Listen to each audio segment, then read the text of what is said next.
What's up, everybody, and welcome to the Game On Improve Your Health podcast. Today's episode journey is being guided by none other than your host, Austin J, or hallucinodream, if you know him from the gaming community. And today's topic is a question and answer and follow-up on last week's episode, which was on exercises that could be done at home.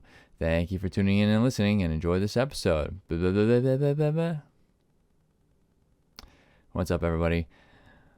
Austin J here. It is actually Monday, June 13th. I apologize for the tardiness. Last week was pretty hectic. As a matter of fact, I've been fairly busy the past couple of weeks, very busy. And this past weekend, I went to race my first Spartan race for the first time since September of last year. So, I've been pretty busy, and was looking forward to that and excited. And I totally didn't account for all of that. So the podcast episode was not released until just now. As a matter of fact, it wasn't recorded, so I apologize for that, but here we are.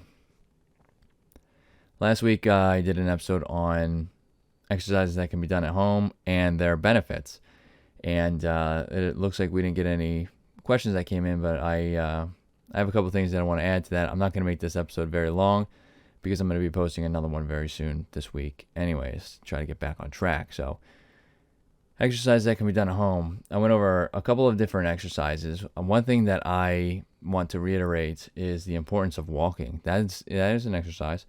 The importance of walking and the extensive benefits that walking brings. It helps with cardiorespiratory, right? Especially if you've never walked before, but in general, as you start increasing the amount you walk, the time you walk, the amount of steps you take, depending on however you are tracking it.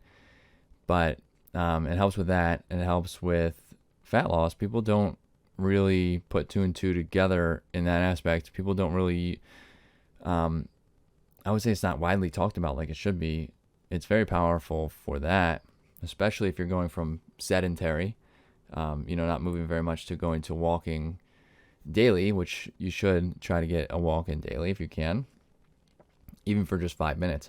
5 minutes will bring these benefits. It'll help with blood flow, which will help with cognition and memory, and of course your ability to think and speak, which is what you can hear me partially struggling with right now. I'm tired, but that's okay. But walking is incredibly beneficial, and it's one of the easiest things you can do. One way you can do that is by, and people say this all the time, you've probably heard this multiple times, is just park a little bit further away than you usually do, at work, at the grocery store, probably not at your house, but so that when if you're going to school, so when let's say you commute to work, you sat in the car for 30 minutes, now you decide you want to park maybe, 100, 200, 300 yards or meters away, however far away you want to park. Now you can get extra steps in with very minimal effort, right? So, and then at the end of the day, that'll force you to walk further to your car, right? And if you go out to your car for a lunch break, or you go buy lunch on your lunch break, now you're getting extra steps in to and from your car again. So that is just a simple, very, very simple way to get more steps in, to get a little bit of walking in, that will give you these benefits, that will help you build habits as well.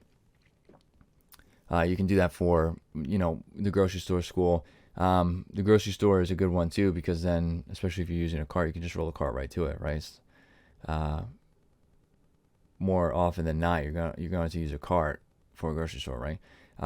Even if you go to the gym, you can get steps in. Let's say you're going just to do some weight training, some resistance training.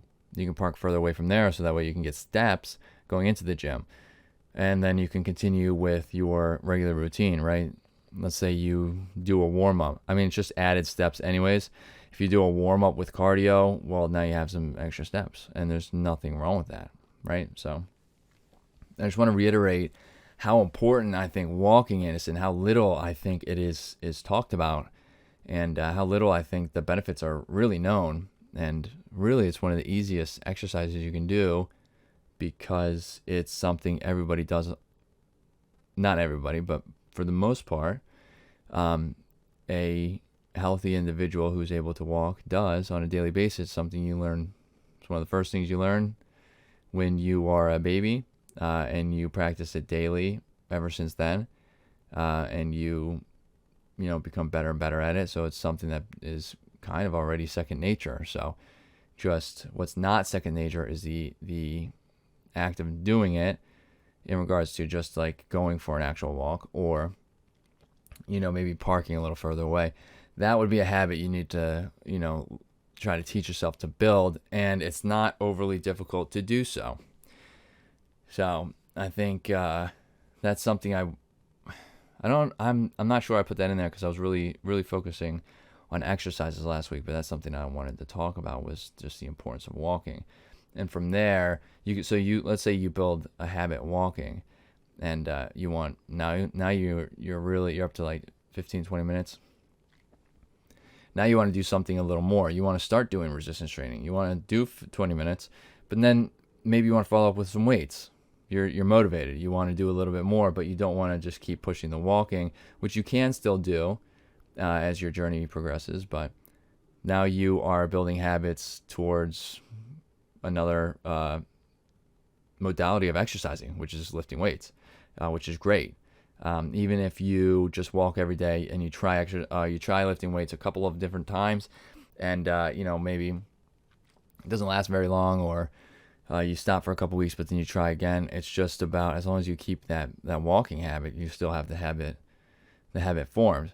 And then obviously there's a lot that goes in with lifting weights. You'd want to do a little bit of research on, maybe what you're interested in doing to try to prevent some injury, or talk to a personal trainer. A lot of times personal trainers will give you a free consult the first time, which is like 30 or 40 minutes. And for the most part, they go over simple exercises during that consult anyway. So that's a good way to learn a little bit more about maybe where to begin, your body in general, your activity level that maybe you should be starting at in regards to resistance training, and learn a little bit about some of the exercises. So that's something that I wanted to put in there and go over. We didn't get any questions, as I said before. I'm not going to drag this one out. There's a handful of other exercises that I could say, but we'll try to keep some of those for some YouTube videos that we're going to release in the future. So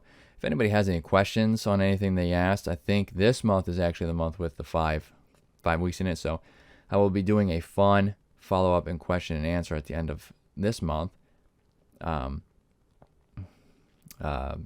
and question and answer, kind of a question and answer more, and a fun chat type episode at the end of this month. So if anybody has any questions and anything they've heard in this episode, last episode, or any episodes in general, I would love to put those or answer them to the best of my ability in that fifth week episode. So thank you for those who are returning and tuning in. Thank you for those who may be just tuning in and listening. And if you are listening on or watching on YouTube, all the links are on the left. You can follow us.